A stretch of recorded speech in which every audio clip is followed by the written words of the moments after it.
Hello everybody, and welcome back to Steven's Fight Show. Alright, so in this video we're going to be discussing about the last fight, the last UFC fight in 2022, which is Jared Cannonier versus Sean Strickland. Jared Cannonier and Sean Strickland faced off in a main event bout to end the UFC schedule for 2022, and it was a razor close fight. And you already know what happens when there's a close fight. There's always going to be controversy and debates. So that's exactly what we're going to be doing in this video. We're going to be discussing the fight and seeing if Jared Cannonier really did enough to win the fight, or did the judges take another L on this one. Alright, so Jared Cannonier, since making the move to middleweight, has become almost a revamped fighter. Early on, the dude fought at heavyweight, which was crazy. I mean, looking at the pictures of when he was like, what, 225, maybe heavier, and now knowing that he competes at middleweight, it's just insane to think about. And then later on, he decided to make a move down to light heavyweight, and he found a bit of success there, but the issue was he was still too small for 205, and now he's competing in the weight class that he should be competing in,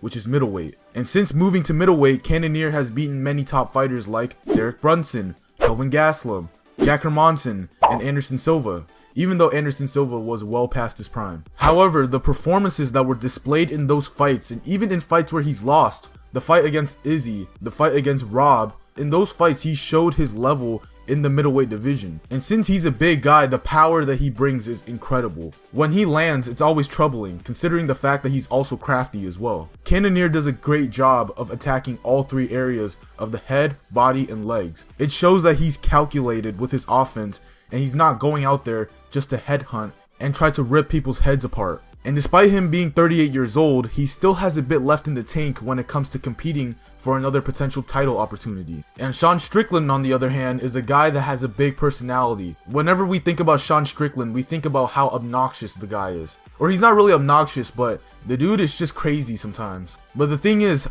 his personality, it often overshadows his ability to fight. Make no mistake about this, the man is a phenomenal fighter. People just don't recognize it as much as they should because of how he expresses himself. The dude is absolutely hilarious, and he says anything that is on his mind. And you know how as kids people always say, oh, keep your thoughts to yourself? But Strickland, he does the complete opposite. He tells the world how he feels. Essentially, the guy has no filter. But as I said again, don't let it distract you from the fact that this guy is an absolute problem for everyone at middleweight. I don't care what anyone says. Strickland, he has a unique style where he's very stationary and he doesn't move on his feet, but he's got some great fundamentals that are extremely effective, and he knows how to use them very well. Strickland has a really good jab, like a really good jab. And if I'm thinking right, I don't know who actually has a better jab than Sean Strickland besides guys like Izzy or Alex Pereira. The way he fires that jab for his offense and his defense, where the punch just comes out very fast and very precise,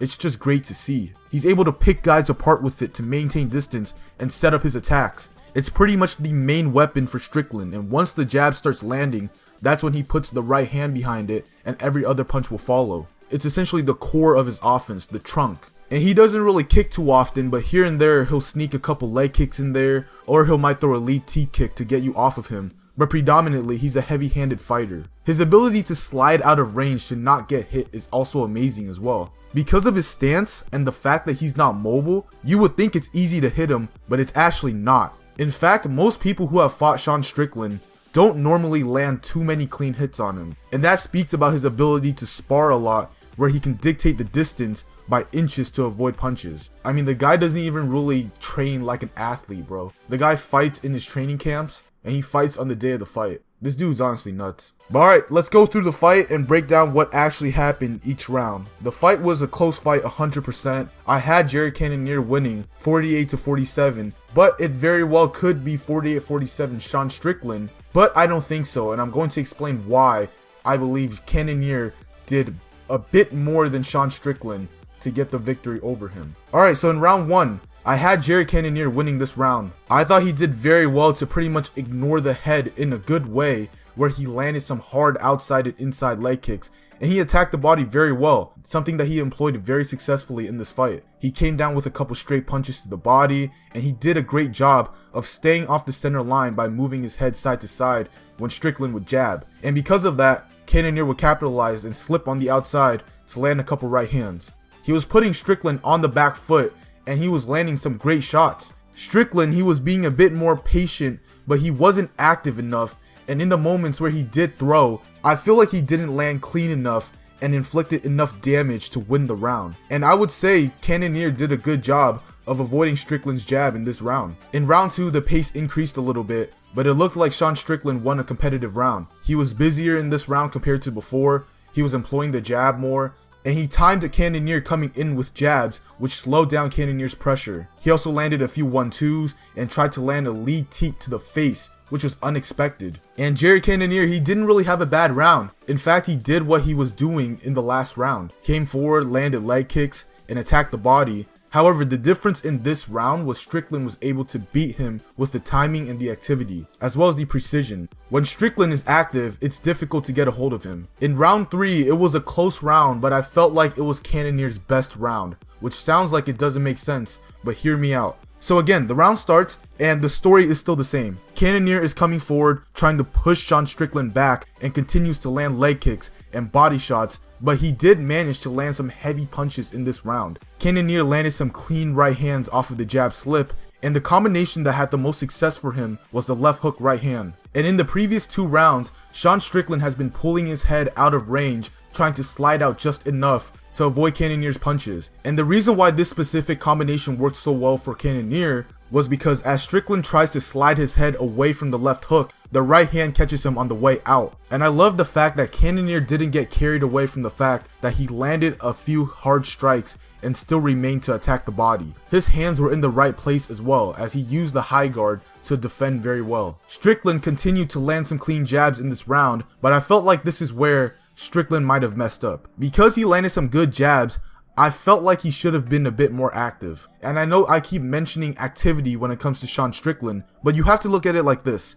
You weren't throwing a whole lot in the first round, you increased the pace in the second round, and then in the third round, you go back to throwing only jabs instead of combinations. We're 3 rounds into this fight, a little over the halfway mark of this fight. If you're really trying to win this fight, you have to land shots and you have to be more offensive in these moments, especially when it looks like you're barely tired. Strickland looked like he could go 12 5-minute MMA rounds. Cannonier was drenched in sweat, and Strickland looked like he just got out of bed. You don't want to be inactive and too patient considering it's 3 rounds where it could go either way. So now heading into round 4, this was Strickland's best round. Eric Nicksick, who's the head coach of Sean Strickland, wanted him to turn up the volume, and he did exactly that in this round. He didn't just jab, he was putting the right hand behind it and the left hook as well. For the first half of the round, he was throwing more combinations and he was landing very effectively with the double jab right hand or the 1-2-3 combination. However, in the second half of this round, I believe this is where the judges might have been swayed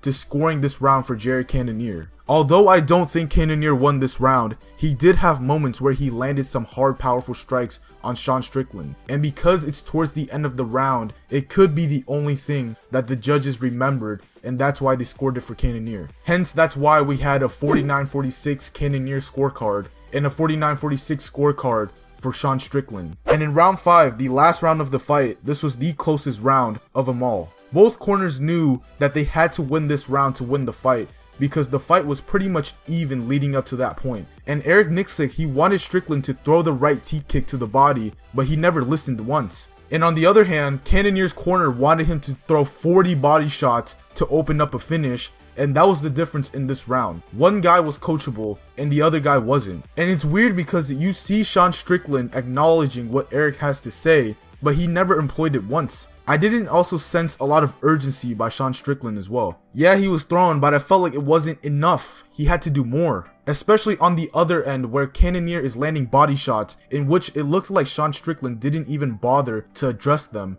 Yeah, they might not be hurting him, but it still presents as opportunities for him to attack. And because of the body shots, it opened up a lot of right hands over the top for Cannonier that kept landing. It also felt like he was out jabbing Sean Strickland in this round as well, which I don't think actually happened. But what I'm saying is, Cannonier had a stronger desire to win this fight than Strickland. Cannonier was also excellent defensively in this round to avoid getting hit with any clean shots. And that is why I believe Jared Cannonier is the rightful winner of this fight. I posted a tweet on Twitter saying that Sean Strickland might regret not being first, and I believe that if he was just a bit more active in the previous rounds, then this fight wouldn't have been close. Because he fights the way he fights, And we already know his style, it's very conservative. Everything that he's doing out there, he doesn't waste energy. And because his style is so conservative, I feel like it traps him into being too patient. Because bro, at the start of like the 4th or 5th round, it looked like Sean Strickland was barely even tired. It looked like he had a lot more to give. So it was confusing why he just didn't let it all out in the last 2 rounds. And he waited till round 4 to really turn it up. That's dangerous, and I think he made this fight harder for himself. It's a shame because I think Strickland can still compete with the top of this division, but a loss like this will put him a few steps back. And that is it, guys. Thank you guys so much for listening to what I have to say.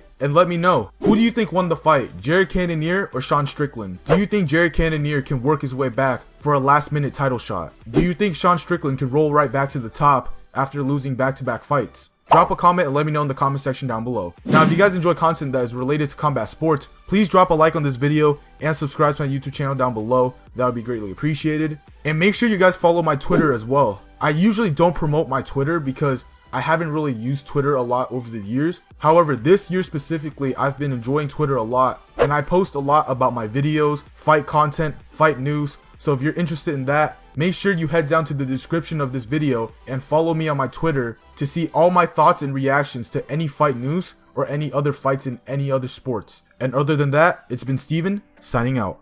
Peace!